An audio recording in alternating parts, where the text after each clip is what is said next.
Perfect. Thank you so much. So good morning and welcome. I'm Cindy Cronenshield with Cambridge Health Tech Institute and Executive Event Director of the BioIT World Conference and Expo.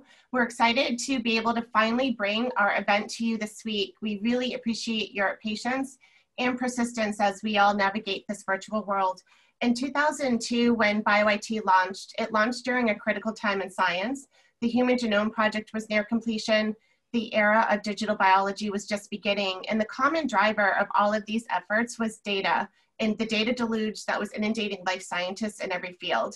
There was a need to start bringing together a community of people to discuss the issues of data generation and application, especially those working at the intersection of IT and life sciences. And in thinking about data generation and application, it's critical to translate effective and efficient methods and techniques to new frontiers in drug discovery and development, biomedical research, and clinical and healthcare initiatives. And this translation is made possible by cutting-edge technologies. Much progress in life sciences has taken place over the years, especially in life science technologies. However, the fundamental goal of our community 19 years later remains the same: to discuss the data issues of generation and application and how to make the most of data and data computing to advance precision medicine and science. The future of precision medicine is driven by the questions that we ask today and then powered by the technologies that help us answer them. So this week brings together thought leaders from around the world, like we would if we were to meet in Boston in person, but this week we're meeting virtually. The platform we are using provides many opportunities for you to interact, network, and connect with your peers, speakers, exhibitors, and sponsors. And we hope that you do make connections this week, that you forge collaborations, that you learn about best practices and see what's really happening in BioIT. And on behalf of the BioIT team, we hope you enjoy your week. It's a great time to be part of this community, and we're so fortunate to have you with us. In today's plenary keynote session, we are discussing important topics about data, data science, and strategic initiatives that are taking place at the NIH that address the COVID pandemic and opioid crisis, for example. Our program will begin with the keynote introduction by Scott Parker with Sinequa. Doctors Gregurick and Baker from the NIH will follow with individual presentations, and then Ari E Berman, who is CEO with BioTeam, will moderate an interactive Q&A panel at the end. I want to thank all of our speakers and our sponsor for being here and preparing for today. At this time, I invite Scott with Sinequa to go ahead and share his keynote intro with us. Thank you. That's great. Thanks, Cindy.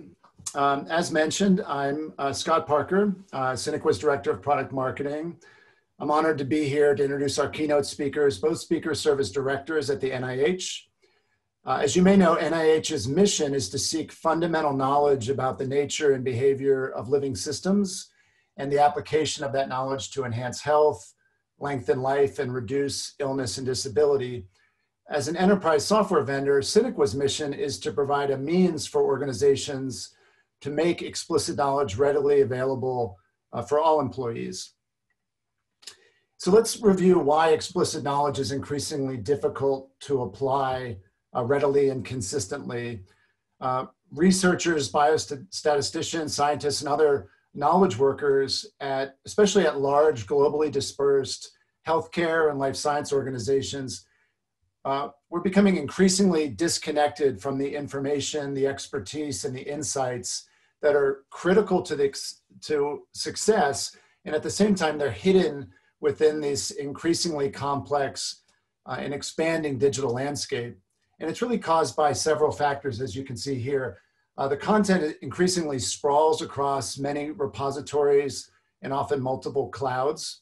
The majority of the content, so-called unstructured data, is routinely excluded because of its inherent messiness. And the people and the groups responsible for generating the content and the data, they're highly distributed, and this leads to data dispersion. So with these challenges in mind, Sinequa developed an intelligent search platform that brings related information together from across storage silos and across geographic locations. This information is automatically enriched to make it more findable and more discoverable and ultimately more useful. And the result of this automation manifests itself in different ways. In the most basic of scenarios, intelligent search frees content and data from these so-called storage silos, and it transforms it into relevant information and often actionable insights. It enables unified views of key topics, such as patients or drugs. And it also means the ability to identify sensitive information that is likely lurking in the data and is a potential liability. And without exception, it improves individual and collective productivity, which allows development organizations to go to market faster. So our platform serves as a foundation for these intelligent search applications. Some of them are shown here that can address a pretty wide range of use cases. Each of these intelligent search applications securely leverages the same index. That's part of the magic or the secret sauce. What this does is minimize the footprint of the index and maximize its efficiency, because the same content can be leveraged securely in different applications. And then if you translate this into economic terms, it means that for every project deployed on the platform, the cost per document goes down while the value per document increases. And that sometimes happens exponentially, depending on the projects. So, why Sinequa? Well, we provide a complete end-to-end solution. It's been tested and proven by some of your organizations, some of the world's largest organizations in some of the most sophisticated environments. And according to the major analyst firms, Sinequa has been declared a leader in our market.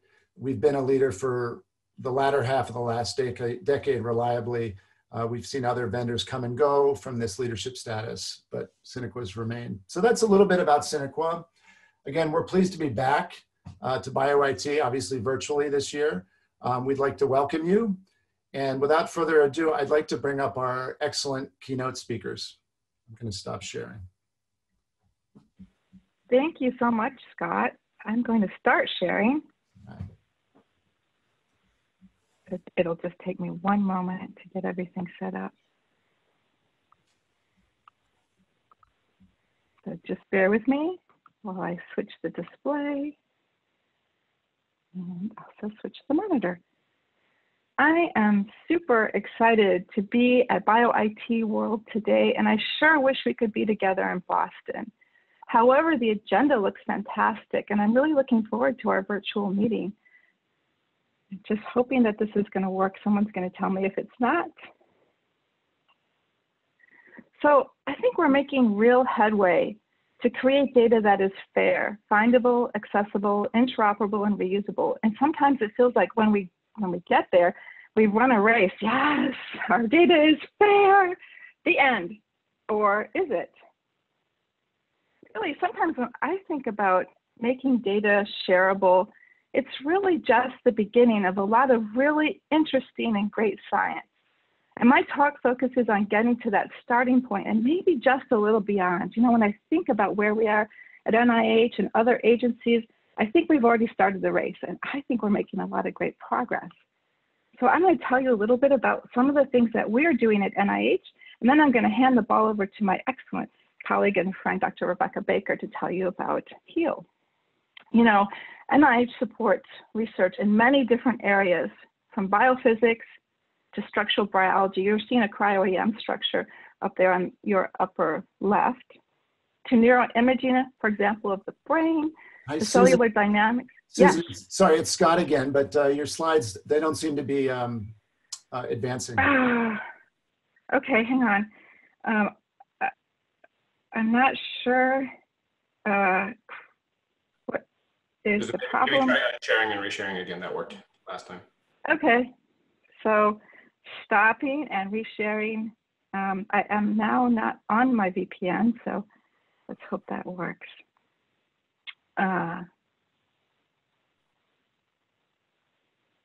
There we go. Okay, so if this doesn't work, I'm going to have to do something a little bit more old-fashioned. All right, so this is fair. This is the image of we're just starting the race, and we're off to a really great start. And you will tell me if you have now seen images of different types of data. It is working now, yes. Thank you. Okay. We do support a lot of different science at NIH: structural biology, neuroimaging, cellular dynamics, tissue engineering, and even biobehavioral studies. And these are just only a few of the really exciting areas that we're supporting. And when we think about tackling data science at NIH, sometimes for me as a biophysicist, it's a little overwhelming. I'm hoping that you're seeing a nice painting of a ship. It feels like there's data everywhere and I'm swimming in a big ocean of data. And it can be a little bit like feeling like we're lost at sea. And getting a handle on this data is really a grand challenge.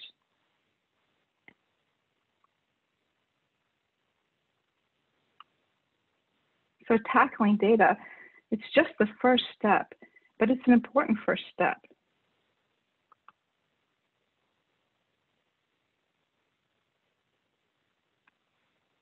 When I was as an undergrad and a grad student, I used to go to the library, to the stacks, and I would spend an afternoon reading papers. And it was really my favorite thing because I'm a closet librarian. Some people know that. And I think it would be wonderful, and it's actually happening today, where journals could link the data that's in these publications. I'm just showing one here of the retinal ganglial cells, linking that data to the journals. And this is an example that came from an NIH pilot that we ran earlier this year with Figshare.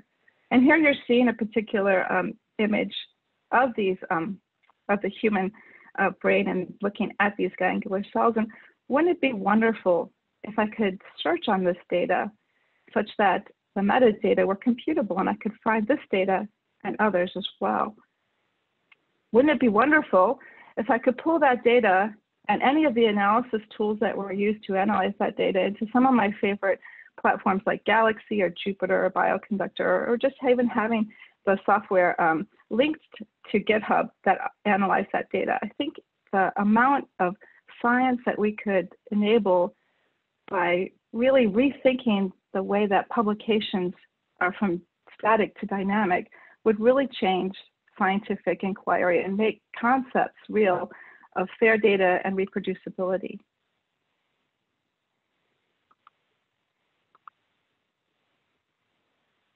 I love this slide. I really like to think about metadata as a love letter to our future selves, our future researchers. Thinking about how we can make data much more organized by really sophisticated metadata, making it the most useful data that we can, is really a love letter to our future, and our future will thank us for it. Moving on from the concepts of FAIR, what has NIH in particular done with some of the supported data that we have generated? I'm just going to show you one particular example.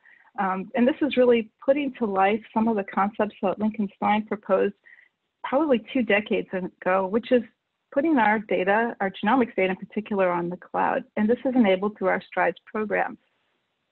There are many good reasons to do this. For example, large-scale analytics is feasible in these type of architectures. It's also possible with HPC, and it's happening in the HPC community. But the biomedical access to the data through cloud computing and through our STRIDES partnerships is unprecedented. And in this particular case, we've moved almost 37 petabytes of public and controlled access data to Google Cloud Service providers and to AWS. Why would we do that?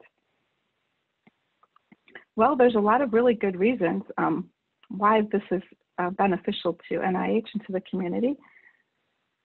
For example, we have faster access to very large data sets. We can easily share data from central or from federated solutions.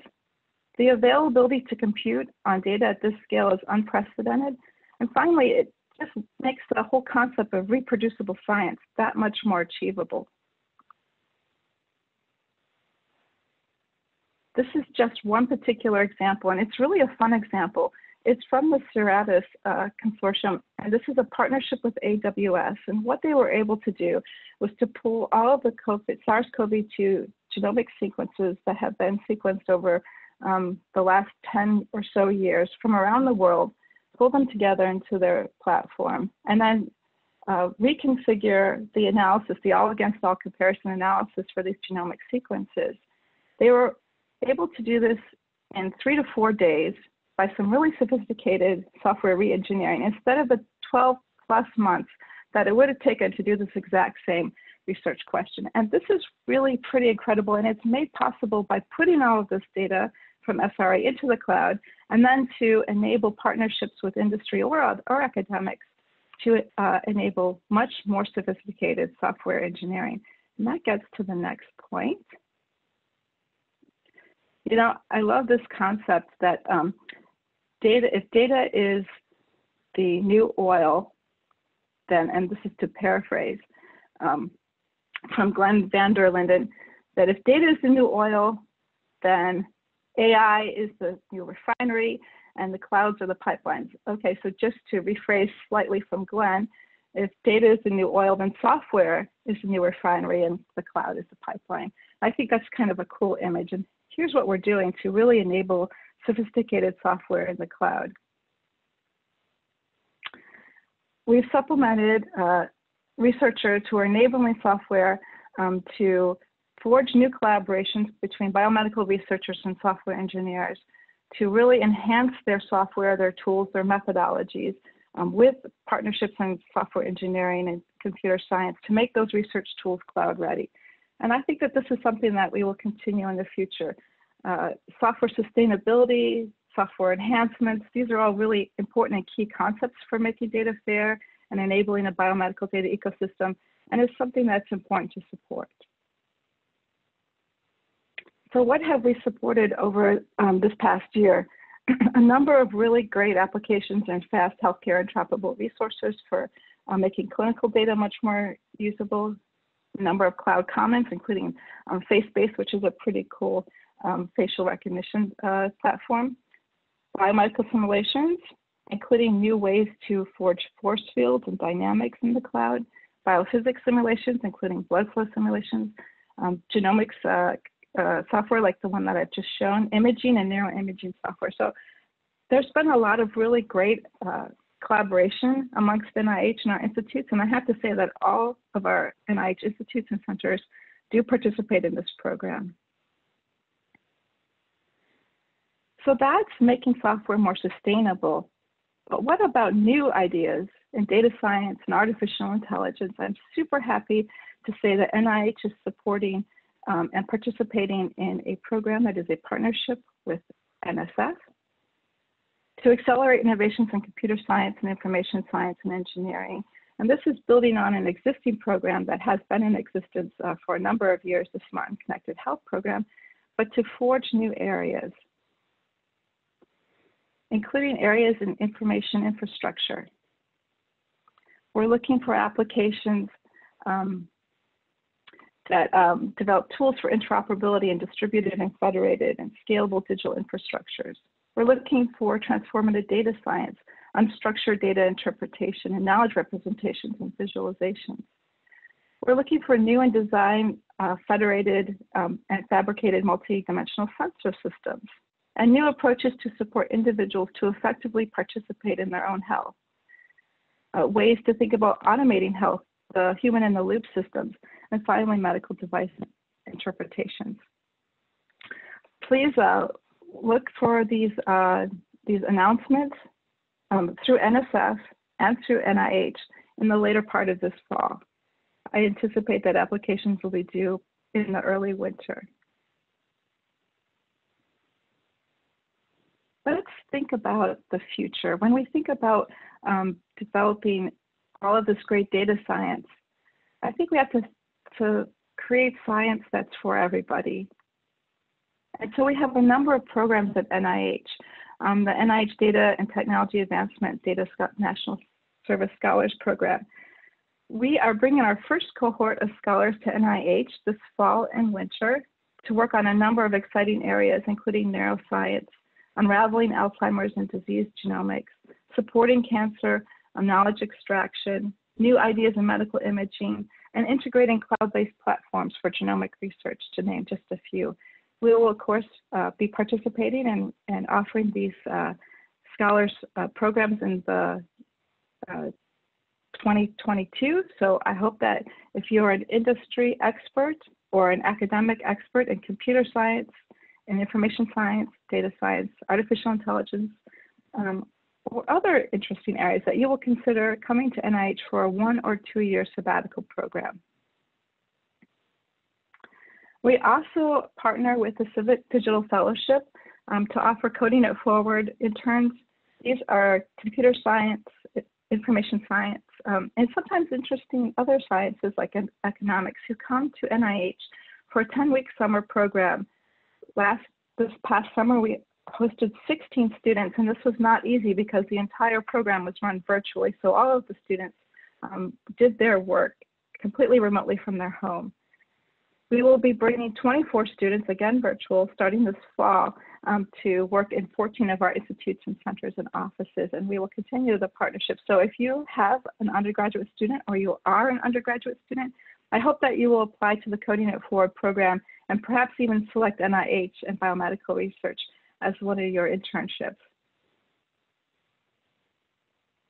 If there's time, I would love to tell you a little bit about the work that we're doing in COVID-19.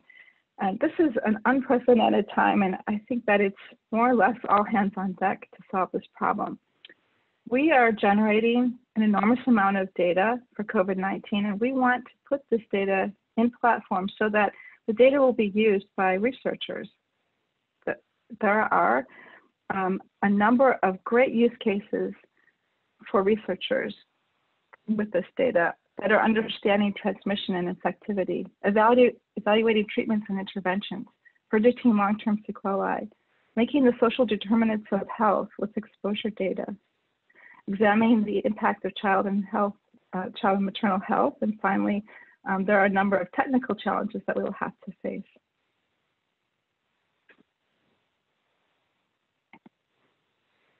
In particular, with long-term sequelae, we asked researchers, what are some of the most pressing questions that you would like to face? And what researchers told us is that patients with severe COVID-19, what are their long-term complications with respect to the prevalence and risk of factors for long-term morbidity following COVID-19 infections? And finally, are there any geographic differences between patients and their COVID-19 outcomes?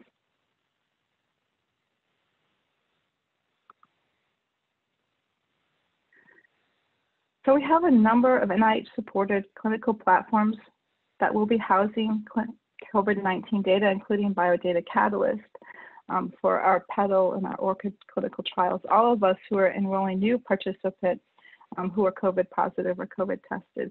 The new National COVID Cohort Collaborative, which is looking at near to real-time clinical data from our CTSAs, our CTSRs, and partners. The Alzheimer's Disease Sequence Project has a number of participants who are COVID positive. And finally, a new partnership with societies and the National Institute of Biomedical Engineering and Imaging, the Medical Imaging and Data Resource Center. All of these platforms are housing COVID-19 data, and we want to get this data out to researchers. So thinking about how we can actually get data to researchers is really a question in creating connected data across platforms. And there are a number of things that we can do to enable this. And I'm just going to hit on a few because some of these activities are supported by our office, the Office of Data Science Strategy. And in particular, when thinking about connecting platforms, there are only just a few things that we need to do to enable this. And the first is to create a system where researchers can log in once and find data across. It seems trivial, it's not. This is what the system would have looked like earlier this year. You wanted to log into different platforms, you have to log in many times, you have to access data across these platforms. It can take a bit of work. It's non-trivial. This summer, with the partnership of a number of our institutes and centers, we've launched the Researcher Authentication Service, RAS.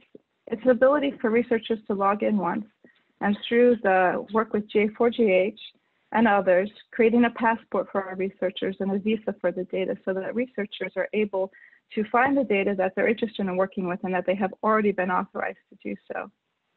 So in a sense, it's quite a bit faster. It's a first step, and it's an important first step. This year, we're also piloting a system to link data across our platforms. A way to think about data that could be in multiple sites, for example, N3C, Biodata Catalyst, or all of us, or even additional sites, such as your senior living system if you are an older adult, or your healthcare system for your EHR records. Tokenizing your participants and your data across these systems and then linking these through an honest broker is one way to de-identify and link data across systems. And so this is not new. It's certainly just something that we will be piloting across a number of our systems to really make deduplication and linkage of data across a federated system a much more feasible endeavor. There are another activities that we could think about and work on, including data discovery across platforms. And there's some really interesting work coming out of GA4GH with FASP, and a shout out to Ian Four, who's working on this at NIH, and Picture coming out of Harvard. There's other work that we can do in enabling workbenches and tools across platforms, linking these with Jupyter, GitHub, and other resources. Most difficult is the dynamical and always fluctuating policy with data access. Each system has its own way of enabling data access, and so policy resources for data access is important. And finally, information systems that allow you to navigate not just data, but information across systems. All of these make interoperability across clinical data platforms a reality for the future. And with that, I am going to pass the ball to my colleague, Dr. Rebecca Baker. I think we've made progress. We have a long ways to go, but to me, the future looks bright. And I thank you very much for the time together. I look forward to your questions.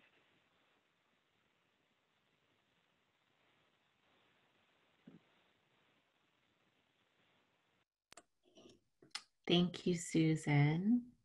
Let me try to now share my slides.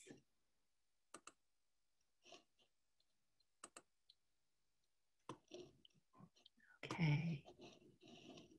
Can folks see the slides in front of you? Yeah, we can see it in the slide mode. Okay.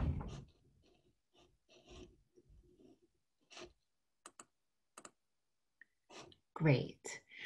So thank you, Susan, for the introduction. Susan is a terrific colleague, and what I'll tell you a little bit about is how through the NIH HEAL initiative, or helping to end addiction long-term, NIH is trying to seize on some of these data advances and use them to provide scientific solutions to a really serious problem facing our country, and that is the problem of opioid misuse, addiction, and overdose.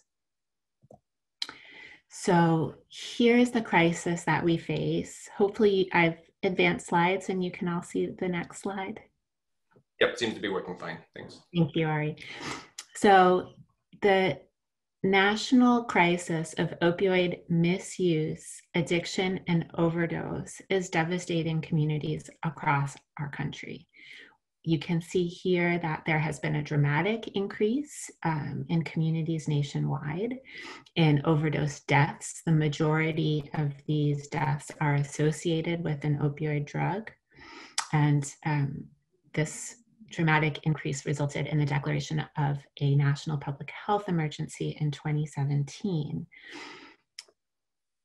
2018 is the last year that we have great data from, but what we found is that in 2019, these numbers continued to go up because this public health emergency is rapidly evolving, and because of the rise of the deadly synthetic opioids such as fentanyl. So over time, the crisis itself has evolved, and what started with perhaps an over-reliance or over-prescription of prescription opioid medications and people becoming dependent on those medications resulted in a rise of heroin use and overdoses associated with heroin, which is more powerful than many prescription drugs. And then ultimately, in this third phase, a significant and really dramatic increase in overdose deaths associated with the very powerful synthetic drugs, synthetic opioids, fentanyl and carfentanil. So these data are provisional, but they show that despite the really hard work of folks on the ground and in the community and policy changes in government, we still haven't been able to make a big dent in the overdose deaths across the country. And then what's worse is that then COVID came and overdoses continue to increase and increase dramatically. So these are provisional data, but in a number of communities across the country, we've seen signs of overdose increases almost to 50% compared to 2019. Year over year, and a lot of confusion about where these overdoses are coming from, who is most at risk, because during this time, we've also seen a dramatic increase in drug use overall. So in a recent report from Millennium Health, we found that for instance, fentanyl use in the time between July and when the COVID pandemic national emergency was announced, fentanyl use went up by 67%. So there's a really dramatic crisis that we face related to the use and misuse and overdose of these deadly opioid drugs. And the research community has been trying to keep up, trying to provide scientific solutions, trying to understand what this community faces. And as researchers, we recognize that we would not be able to address this crisis without addressing the millions of Americans who experience pain. So 50 million Americans experience chronic pain. About half of those experience severe daily pain, and 20 million experience pain that impacts their life so significantly that they can't go to work or carry out family responsibilities that are really meaningful to them. So in light of these two crises, the crisis of opioid misuse and addiction and the crisis of untreated, unmanaged pain, the NIH came up with our research response, which is the NIH HEAL initiative. We were fortunate enough to receive from the Congress a significant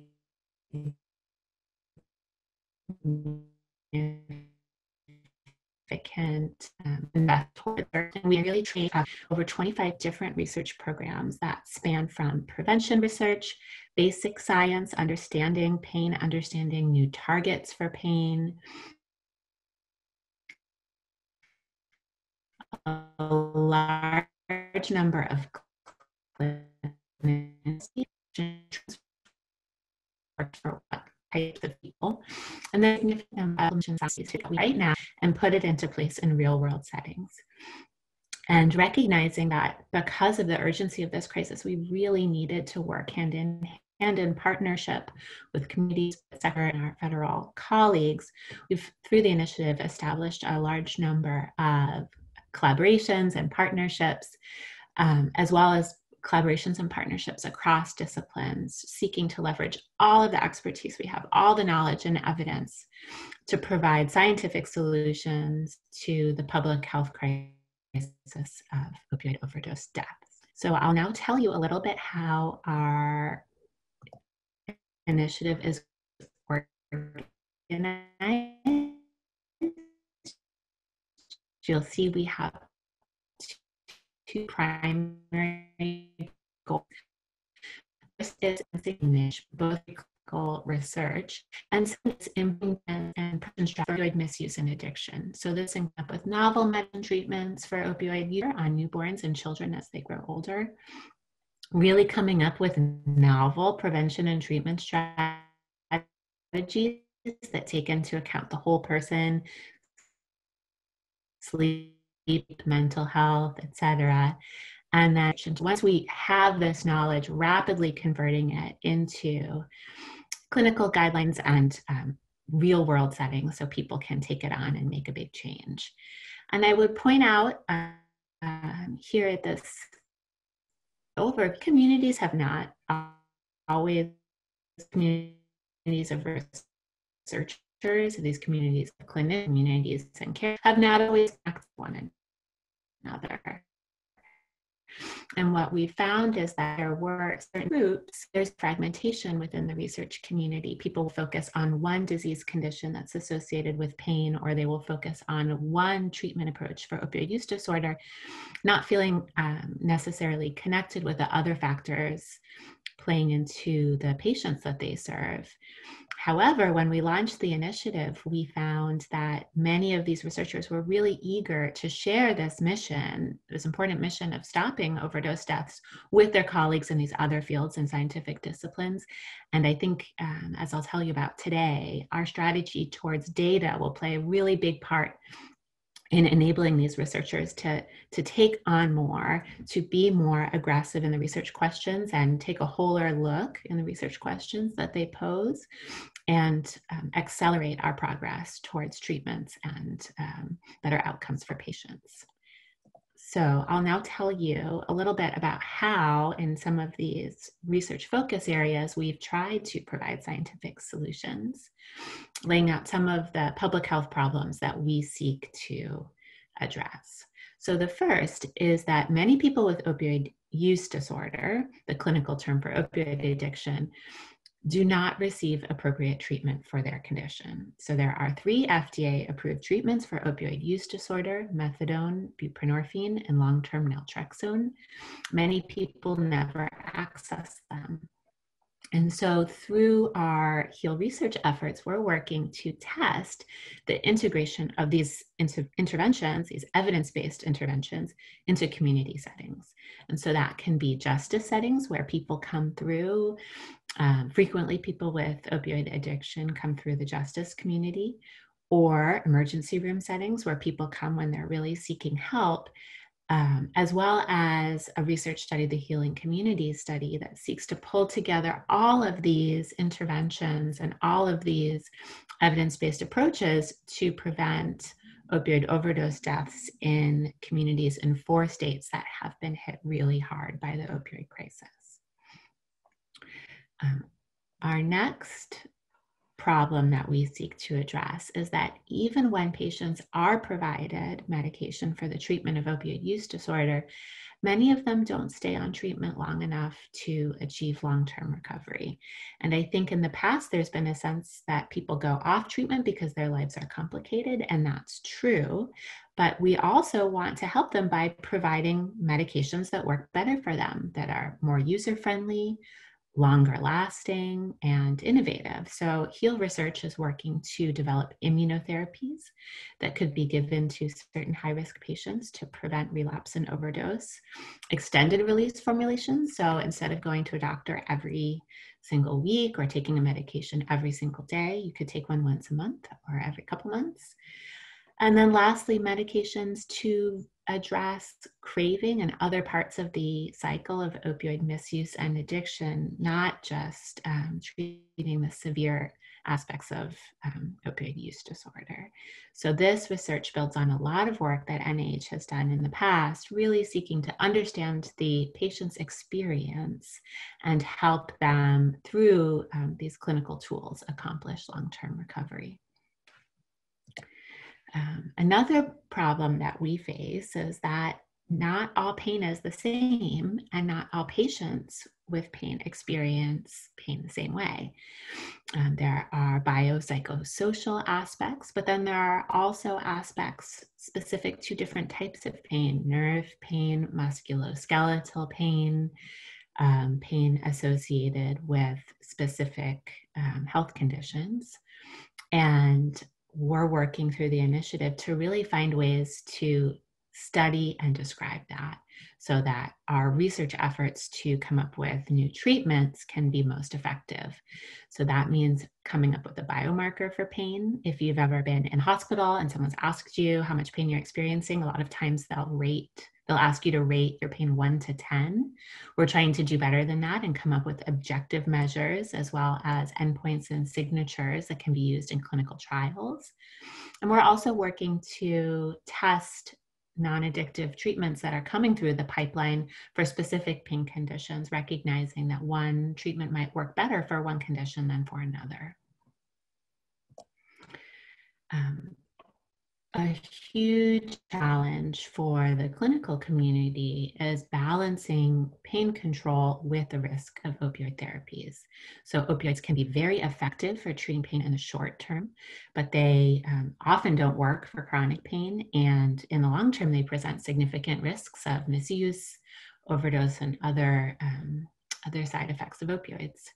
So what we're working to do through the HEAL initiative is to test new non-addictive medications and other approaches for treating pain through new phase 2 clinical trials networks.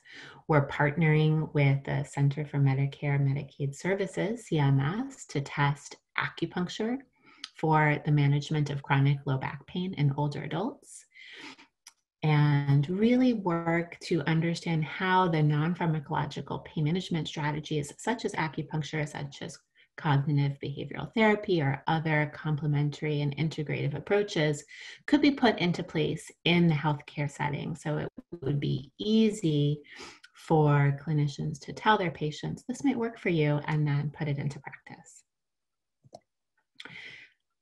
Another problem that HEAL is taking on is understanding the challenges related to caring for infants born exposed to opioids. So this is a devastating consequence of the opioids crisis, that infants are born every day. They were exposed to opioids in utero, and they come out and they undergo withdrawal, or neonatal opioid withdrawal syndrome. And hospitals and NICUs don't know how to treat these babies. There's not an established standard of care. And so HEAL is working to understand how to best assess these infants when they're born, looking functionally at whether they're able to eat, whether they're able to sleep, and then also understanding the best pharmacological management, what treatments work best for managing withdrawal and getting them out of the hospital safely and soundly. Lastly, HEAL research will address the long-term consequences of these early opioid exposures in the context of all the other environmental exposures that babies from these families might face, and really to take a scientific look and track the effects of these prenatal exposures on brain growth and cognitive development. So as you can tell, we have quite a lot of different aspects of the HEAL initiative.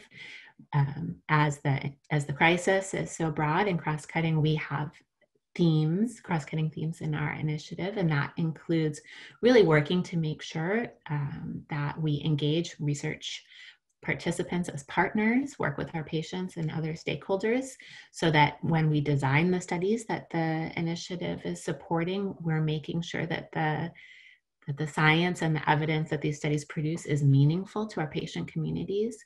We're also taking a progressive approach towards the sharing of data coming out of the initiative, making sure that when these studies publish their findings, informed or interested members of the public can read about them and put them into place right away. So for that, we have a public access and data sharing policy that requires that when HEAL investigators publish their findings, their primary data is immediately available and accessible to the public, and we're putting together a data infrastructure to support that.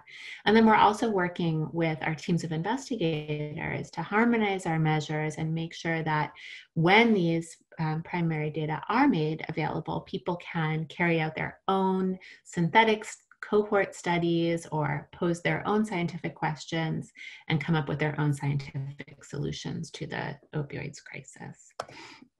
So as you might imagine, with so many different types of research, there are many different types of data that the HEAL community of investigators is expecting to generate. So lots of imaging data, lots of demographics data, genetic, behavior, lots of different data types will be generated.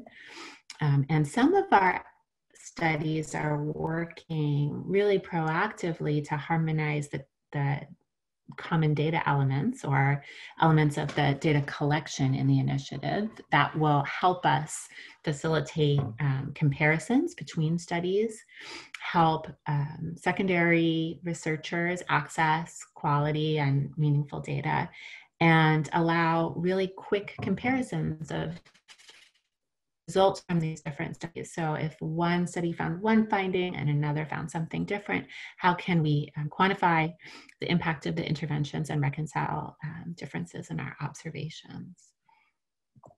Some of the specific common data elements that HEAL has selected relate to, or first we have a core set of common data elements that are just questionnaires and domains for the data that are collected, so that when it's all deposited and all of the research has gotten off to a strong start, people can go in and actually pull data from different studies. But then we also have a large number of additional common data elements that are kind of harmonized measures and questionnaires across our different studies. And the goal here is really to enable research beyond what the initiative itself is funding, but allow the pain community to see this as a place where they can go and find a source of data for their own questions and their own novel studies. An important part of making this real will be, as Susan discussed, making the data fair, findable, accessible, interoperable, and reusable.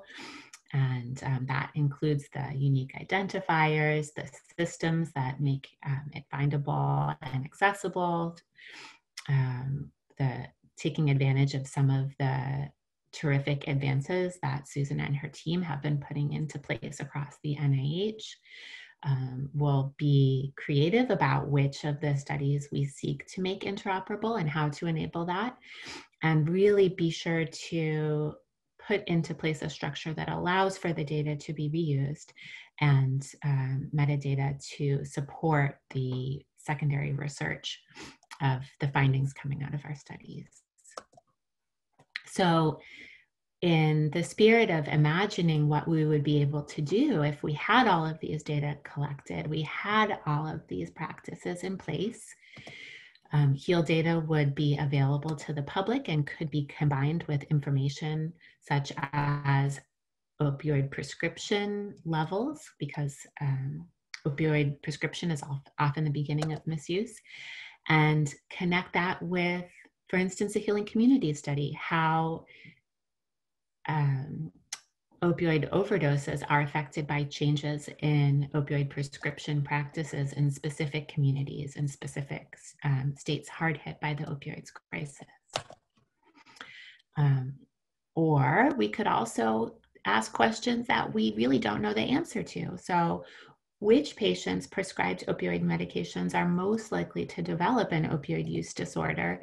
We know that there are hundreds of millions of Americans in pain, and many of them are experiencing overdose, especially now in a time of COVID where so many people are misusing drugs and the overdoses are increasing so rapidly. Who's at greatest risk, and what interventions might be most valuable for those individuals?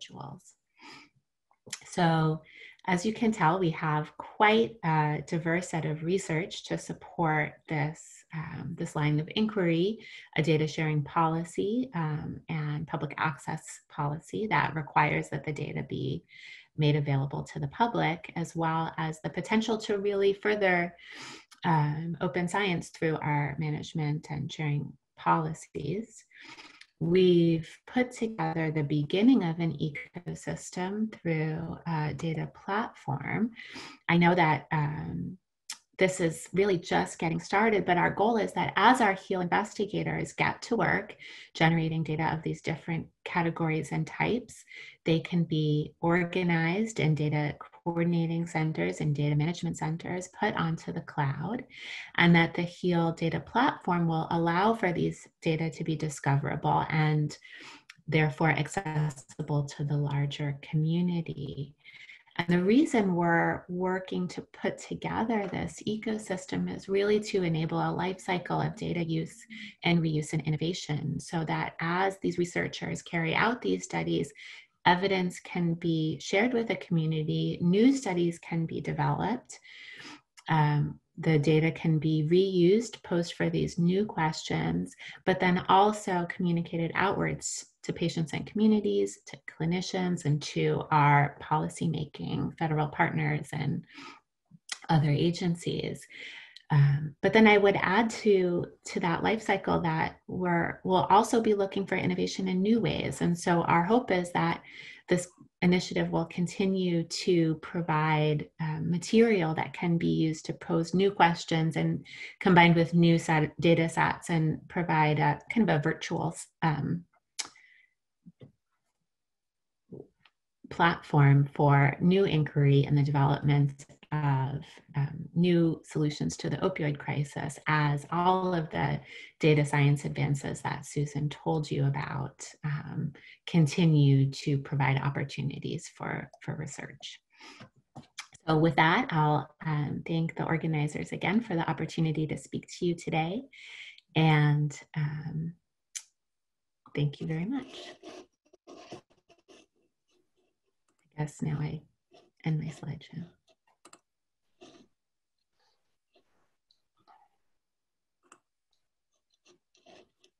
Great. Thanks, Rebecca. Thanks, Susan. My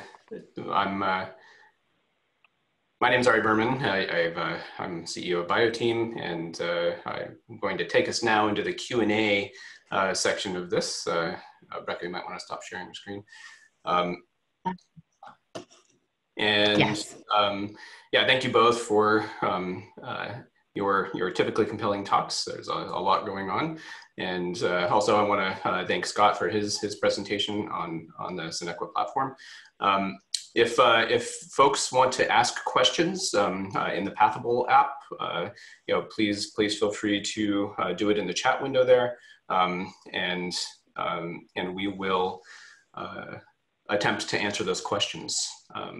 So I will start off with a couple of questions as people are gathering their thoughts. So Susan, to you, what is the hardest problem that you think we have to tackle today in data science and biomedical research? And how is NIH working on this problem? I have a really easy question for you. So.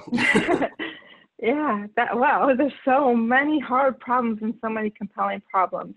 So maybe I can layer this, and this is just the perspective of what we're dealing with today.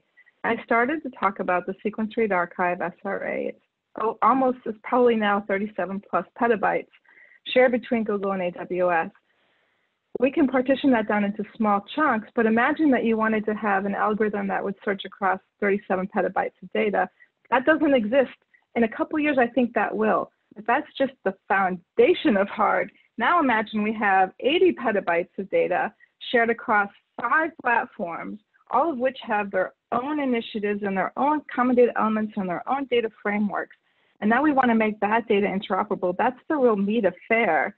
That's really hard, just to search across 80 petabytes of data all on the cloud.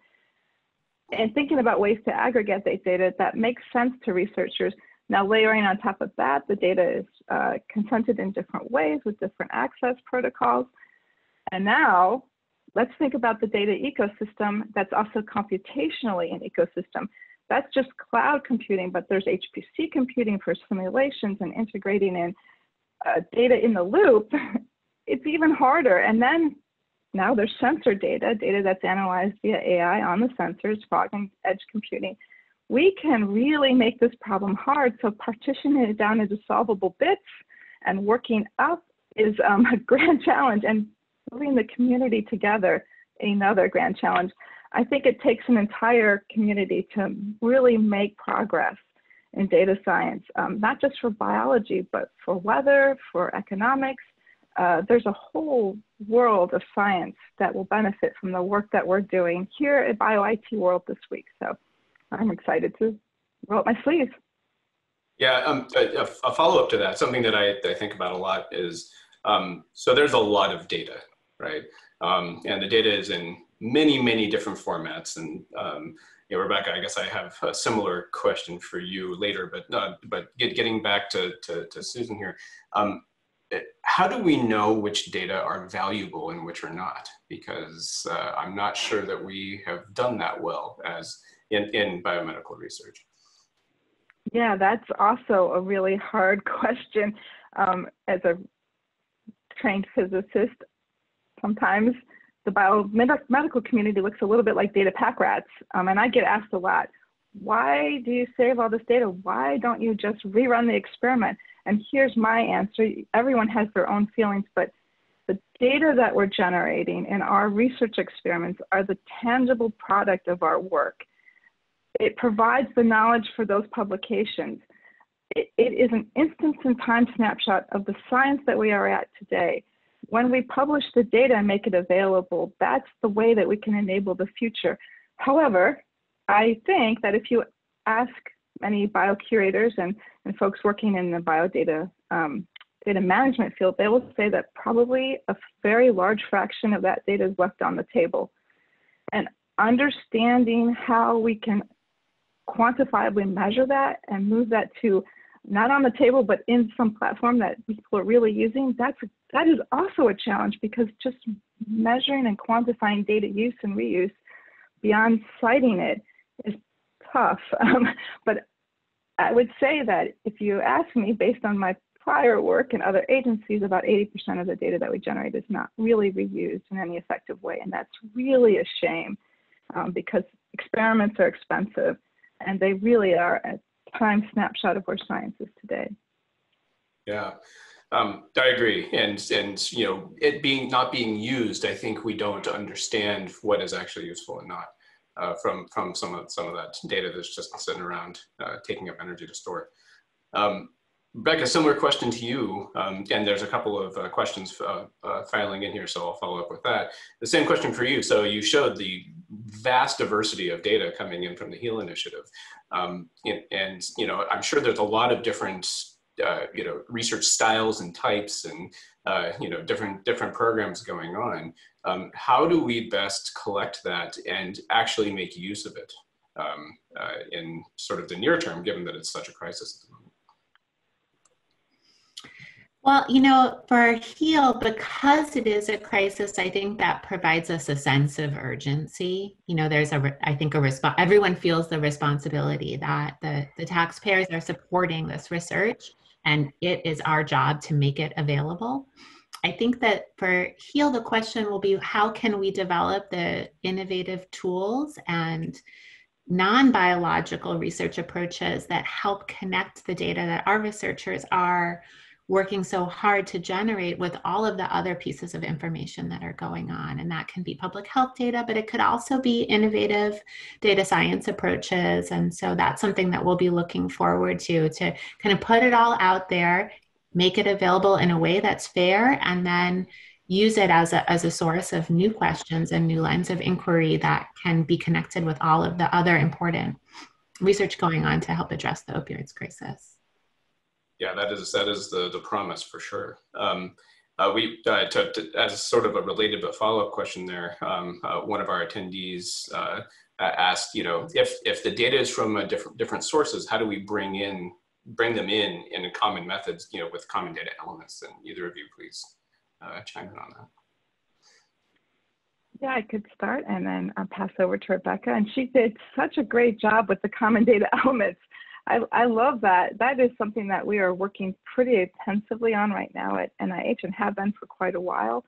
So developing across systems, what are some of the commonalities that we share in our data elements, data formats? That is certainly a first step. But I've heard other folks talk about, making the metadata super rich and standardized in some way that it can also be computable. There are really great advances right now in learning algorithms or graph-based algorithms to link metadata that will enable us to integrate it together. It's still a very challenging problem. I think it's an open area of research. Great. Rebecca, you have anything to add? Well, I would say, you know, it's been an interesting experiment with the research community working to develop those common data elements. I think folks often come to the research questions they're posing with a lot of experience and history in those areas. And so they will say, oh no, this question is the best question. And we have to find a way that they can pose that question and use that questionnaire or use that measure, but then also collect this core set that can be researched across our different data sets, across our different studies, and sometimes even in a way that that researcher would have never expected. So they might be an expert in back pain, and the questions about patient-reported outcomes that inform how someone's going to respond to a back pain intervention or our treatment strategy. And another researcher might be wondering, well, which of the patients that have a back pain incident or have some kind of post-surgical pain are most likely to develop an opioid use disorder, and how does the dosage over time change? And if we're not collecting certain core data elements common to multiple studies, you won't be able to pose innovative questions like that. So I think in some ways it's a culture change at NIH to say, yes, your research question is valuable, and that's why we asked you to carry out this research, but add on to it these other capabilities so that the research can be enriched and increased across the board and over time. Yeah, this is a really hard problem. I don't think anyone's really tackled it well. I think some of the you know, sort of high profile data sets that you listed, Susan, they're trying to, you know, with common data elements, but there's not a lot of consensus because of the problem you just laid out there, Rebecca, is that these people really are experts, and it all sort of needs to be thought of in accordance. However, how do you synchronize all of that? So some other questions that have come in. Can you please share more details regarding the data segments that are available, like medical images, gene sequences, chemical interactions for drug discovery? I don't know if that's to Rebecca or to myself, but I can say that probably all of the above, certainly through Strive. We've put a number of really high profile data sets into the cloud, not just the genomic sequences, but the top med data, the data from GTEx through Anvil. There's a number of wonderful data sets in the Cancer Commons Research Framework, including images, as well as proteomics data. I think that if you're looking for data through NIH and through a number of our platforms, you will be able to find the data that is of interest to you.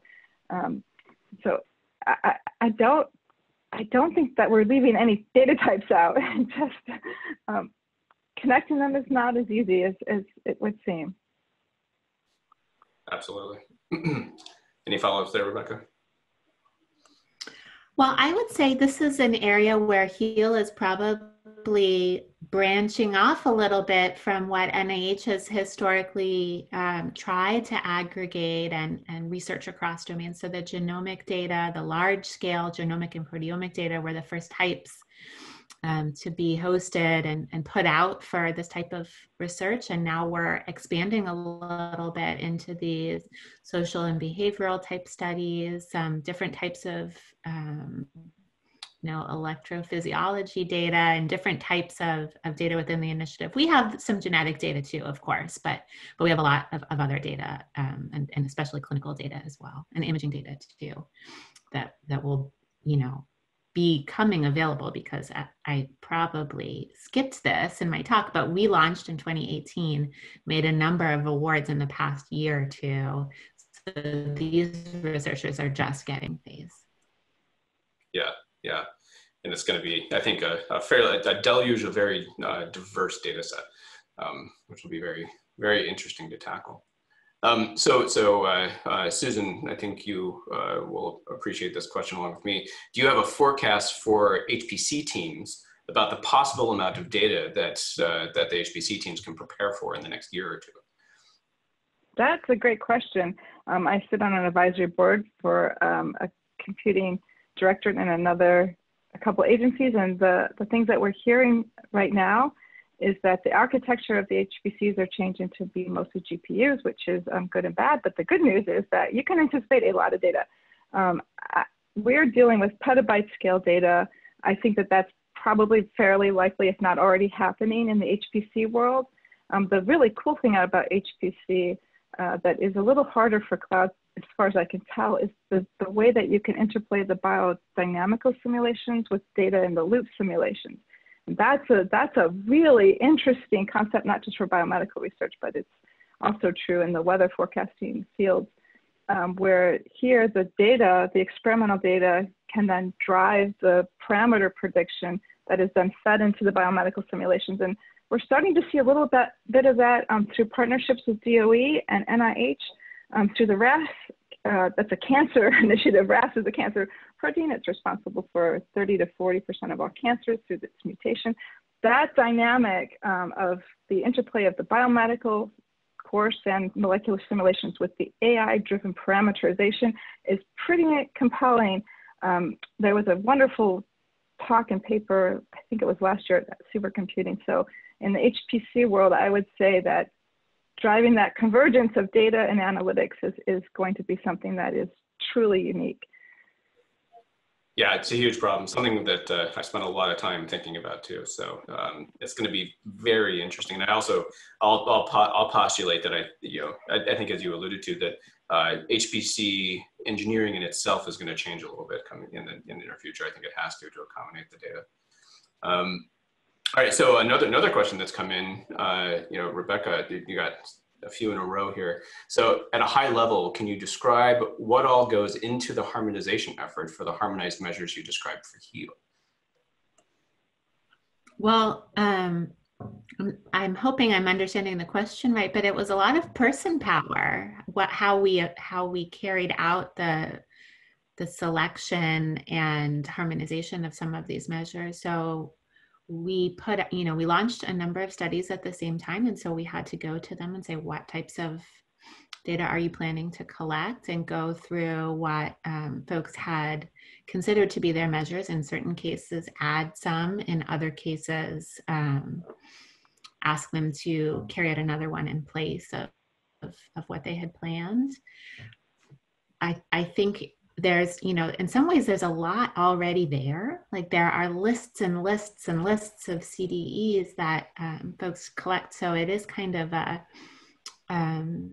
a group effort to determine which are the ones that need to be included as core data elements for HEAL, and then work with the investigators so that they can continue to carry out their studies as designed, while also harmonizing with their colleagues in other research efforts.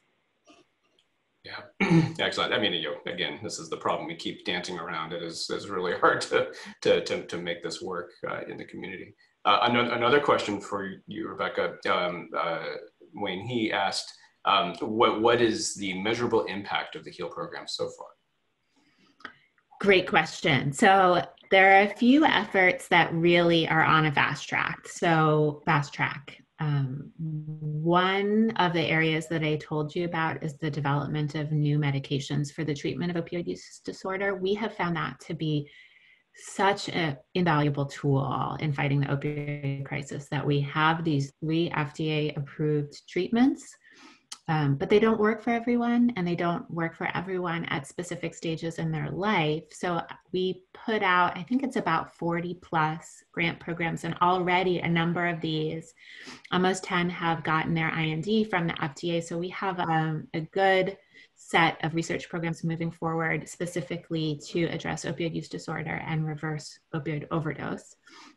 The other area where I think we've seen a significant effort move into progress pretty fast is in the area of treating and assessing the babies born with neonatal opioid withdrawal syndrome. So this is so fascinating because it was just NICU nurses doing what they thought was best.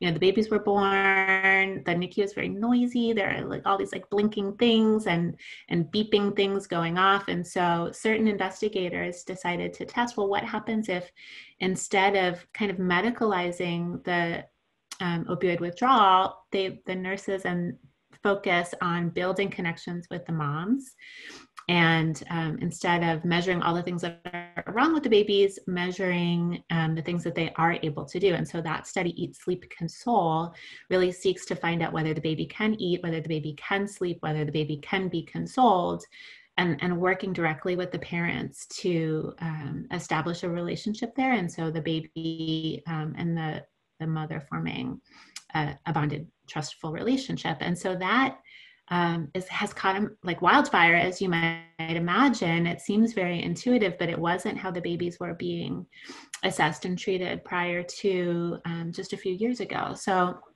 we have been able to leverage a lot of infrastructure that NIH made or has built in the past, including some pediatric research clinical sites in places that often don't get NIH grants. So sites really across the country in 40 plus states where infants are being born exposed to opioids. And so they're already recruiting patients and working with the clinical teams in these neonatal hospitals. And I think that that's another area where we'll see a lot of impact in the community really quickly.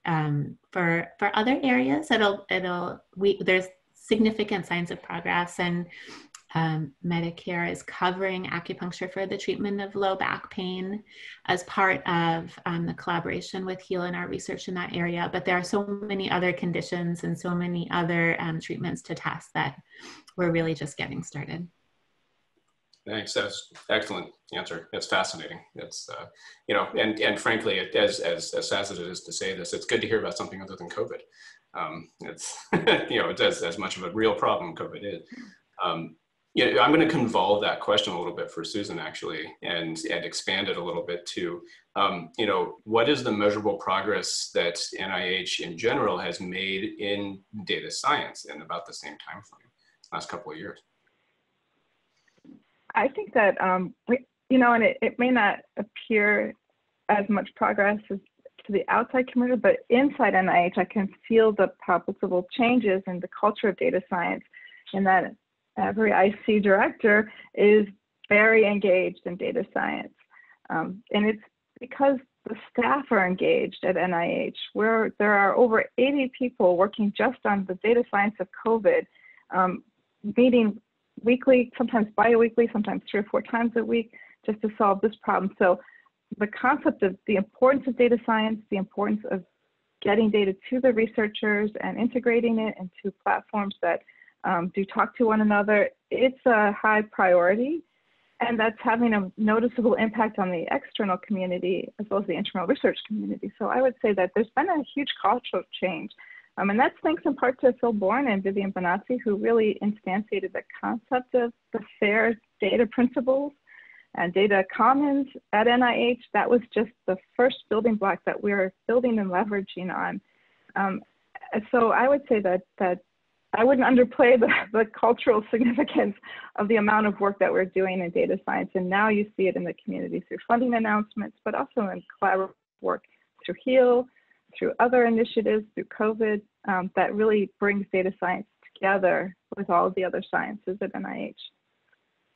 Yeah, so that is a perfect segue into one of the other questions here, and one that I had written down in advance of this. But one of our folks asked, is good data science hampered primarily by technical challenges or cultural challenges? If both, or both. If cultural, what are some of the biggest opportunities? If technical, what are some of the biggest opportunities?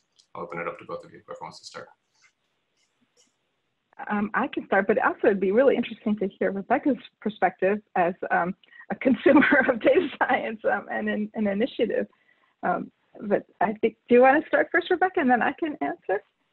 I mean, I would say both, but I would say the technical challenges are getting addressed, and Susan and colleagues across NIH are making this more feasible. And I think 5 years ago, if we were launching HEAL and I said, well, I want all of the data to be reusable and accessible, it would have seemed just too hard. And now it feels like something we should accomplish. And then I think that the culture is giving us an avenue to do that. And so, I mean, I worry a little bit about attribution and finding ways to give credit to investigators who do share their data. And I think that's a work in progress, to really encourage people, but also to reward them for sharing data and giving them credit for the work that they're doing. But I think that the technical challenges are now feel like something we can manage. Yeah, I agree. I feel like I completely agree. I feel like we can manage the technical challenges. There are technical challenges, but they can be addressed. If you can imagine it, you can make it so. It's the imagining that's really where all the brain power relies. And bringing the culture along with you is another challenge. And it's the constant working with people to enable data science that makes it happen. Yeah, I think, just to sort of add into this a little bit,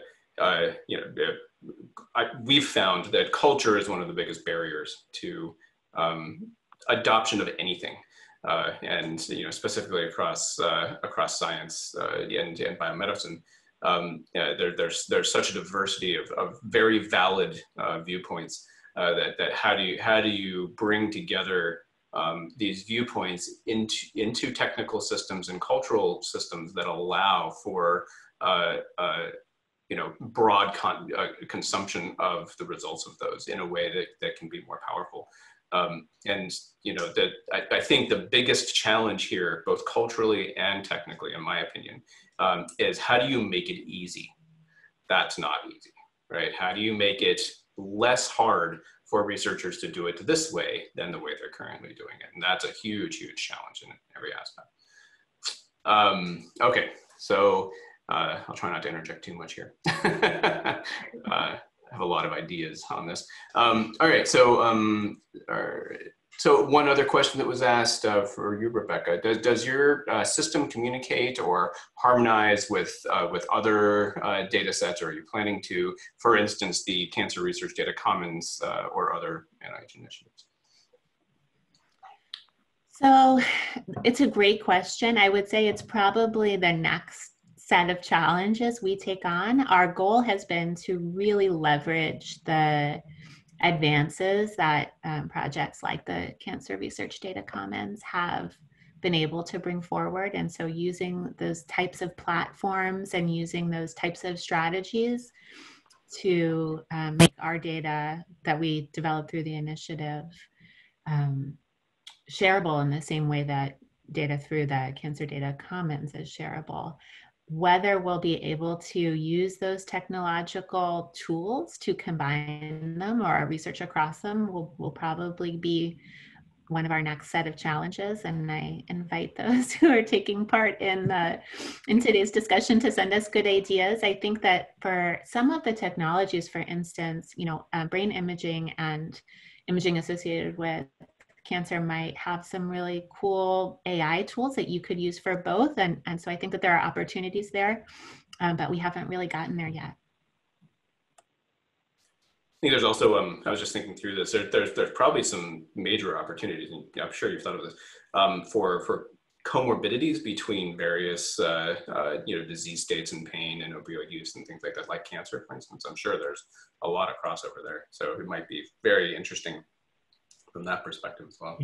Absolutely. And I think that that's really what we're trying to enable through the data focused approaches, is enabling people to go in with those questions. And sometimes what you hear is like, oh, well, we didn't power our study to be able to ask that question, but if you do allow for research across these different data sets and across these different programs, then you can start to ask these more higher order questions about comorbidities or specific populations within different types of studies. Yeah, Susan, expanding that now to your rather large viewpoint of things, what challenges are you running into with really creating more of a harmonized ecosystem across these very different data sets, data collections? I would say that some of our challenges are that data science across NIH and across the different platforms or the different work that each institute is doing is very variable. And so listening and learning and leveraging and understanding where each of our different programs are and meeting them where they are is one of our bigger challenges. There's just such a vast variety of data science at NIH, and the needs of the different communities at NIH could be different. And so it's really a question of listening carefully, learning what is needed, and then leveraging to a greater common good. that is some of the biggest challenges. And you know, it's a small staff that are doing this, so it's a lot of work. Oh yeah, and you know, as we were just talking about, a huge technical, also cultural problem to overcome. Another question that came in was on data literacy, an important cultural element in getting people funded. Getting a person-funded initiative to the people. So basically, I guess what's your perspective, both of you, on data literacy in as a cultural element and being funded as an initiative to start solving that particular problem? I'd say that that is a great question. Data literacy, data science literacy is always going to be a priority. So training researchers and training citizen science is something that NIH is good at and will continue to do through our many different mechanisms, including our codathons, which is meeting people where they are to bring the ideas of coding and data science to them, to their problems. That's something that we'll continue to invest in, as well as funding through the ICs, through the different training programs. And now there's new initiatives in data science training, mostly through NIGMS and NLM and other institutes, to make sure that data science is included in the training curriculum and in the, for example, the T32 type of mechanisms. And thanks so much to my partners, Dr. John Lorsch and Dr. Patty Brennan, for really instantiating data science training and data science literacy in their existing programs, because I think embedding data science in all of the work that we do really enhances and brings everybody up. Great. Thanks for saying that, Susan. I think it's interesting to really, and this is an exercise in inspiration in some ways. So you have, for instance, in HEAL, you have people who have been peer counselors to people with opioid use disorder, and they've been working in the field in community settings for decades. So you don't want to go to them and say, well, you're not doing it right. You know, you should be doing better sharing your data or seeing it the way we see it, but really to provide them with the opportunities, the collaborations, and the inspiration to be a part of this broader effort. Yeah, and that sort of coordinated leadership, I think, is really important to help empower the community to work towards this. So there's a couple more questions that have come in, and I've got one to follow up on. The session can go another 10 minutes before the Zoom automatically shuts off. So we'll go just a little bit longer here. What are some of the ways that scientists are changing the way they work? Is it process or technology or both? And that's open to both of you. I have to say that certainly over the past 7+ months that most of us have been working at home, we have gotten pretty adept at remote working, as well as utilizing new tools and learning new architecture. So I think that scientists are much more easily able to use platforms and tools like Jupyter Notebooks. That seems to be a really common capability that in Galaxy, when I was a grad student, none of that existed. And so talking to a biomedical researcher was a deep dive into what looked like Excel spreadsheet mess. Now there's ability to share workflows, to share computational tools in really meaningful and digestible ways. And I think that that's changed a lot of, at least from what I've seen, biomedical research. And now, because of COVID, we have to become much more facile at computational tools and remote working, because that's where we're living right now. Yeah. You have anything to add, Rebecca?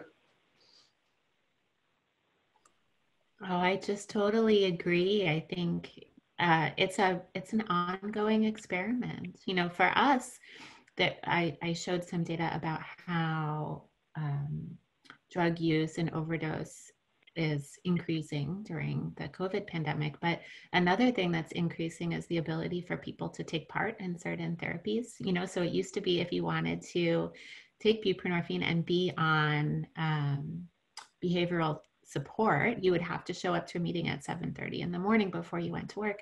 Now you can Zoom in, or you could Zoom into a meeting with your therapist. And so I think that all of this is happening at the same time, and people can now take advantage of health support services in different ways, and the researchers are similarly working in different ways to access novel tools and novel technologies to carry out their work. Yeah, so there's been another follow-up point on that, but I want to bring up one that I wanted to ask in advance of that, and then follow up, and that's probably all the time we will have today. So one of the things I've been thinking about a lot is, data science, was a huge challenge at the beginning of the year, right? But COVID-19 changed the landscape of data and collaborative science drastically. What are each of your impressions of them? What's changed and how it's affected each of your missions? Start with Susan. I would say that because the pandemic is so present in all of our lives and it's such a high priority for all of us, that it's kicked into high gear some of the concepts that we were working on behind the scenes, the first being research authentication services. Now it's considered an integral part of moving forward, and that is just the first step. There's the thought about linking data through some kind of encryption method. Right now we're looking at this honest broker method, but all of the ideas and work that we had been thinking about, but on a little bit slower timescale, have ramped up pretty quickly into high gear, and they've become a high priority. And so that's the biggest change I've seen, but also in a wonderful way, the way that the researchers, the community, through N3C, through Biodata Catalyst, through all of us and others, are coming together to work and solve this problem is quite meaningful. I think that it might be a change in the dynamic of data science research for the future. Totally agree. Rebecca, what are your thoughts? I agree with Susan. I see it as kind of accelerating some of the movement that we had been working to put in place, but now it's so present and it's so clear what we need to be able to do that some of the perhaps more arcane things that would typically get in the way, that's not an acceptable answer anymore. And so, there are all kinds of barriers to how the in-person research can take place in the context of COVID, right? People going into medical settings, but that's given, I think, the community some time to think about how some of the data-focused approaches can go in and solve some of those problems and fill some of those gaps. Yeah, it's been profound, honestly. I mean, and I don't think we talk about it enough in the community. We're all, doom scrolling on Twitter all the time. So, how do, I would love to share the extraordinarily positive coming together of the global research community that's happened, especially in the realm of data science, to really start solving this problem. It's an amazing story, and hopefully something that's permanent. All right, so final question from the community. It's kind of a long one, so I'll just read it out. A follow up on this point. Some elements in real world healthcare data, such as demographics, drug prescriptions, conditions, et cetera, can and should be really be standardized across NIH repositories. If you analyze common data, CDMs like OMOP, Sentinel, PCORI, et cetera, they are very similar and even use the same ontologies. Do you agree that this would be valuable, and could NIH lead this standardization? I'll take that on. Because of COVID, we have actually been looking at this quite intensely. And so I'd say yes, your answer is yes. And putting out those common data elements that do map across, for example, leveraging OMOP is something that we are actively pursuing with the community and with the capabilities of FHIR to map across these different systems. So yes, absolutely. And that's a great question. Thank you so much for raising that. Rebecca, anything to add there? I'll just add the perspective of someone who's not, our research doesn't involve COVID directly, but whenever these advances are made, they can be shared with researchers in other fields. And so as soon as standards are established, or as soon as the technologies come along to bridge these different areas, then we can pick them up and apply them to the problems that we're facing. And so it's just, I love to hear about the progress Susan and her team are making. Thank you. Yeah, that's great. So what a way to close this session. I think we covered all the ground. You know, thank you both very much, and thanks for your insights and for all the work you're doing to really help solve some critical problems that can really improve the quality of life of people across the world. So thank you, everybody.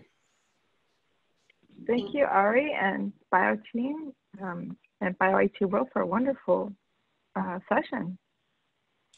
Thank you. Looking forward to a good meeting. Yeah. Great. So this is Cindy. I just want to thank you all for preparing for today and for a great discussion, and for our attendees for posting such amazing questions. So hopefully people walked away learning about all of the amazing work that you're doing at the NIH. It's really impressive. So thank you for that. Keynote for today, we do have workshops that are taking place this afternoon. So hopefully those who registered for them can join us, and then we'll see you all back here tomorrow. Thank you and have a good rest of the day. Thanks, everybody. Much appreciated.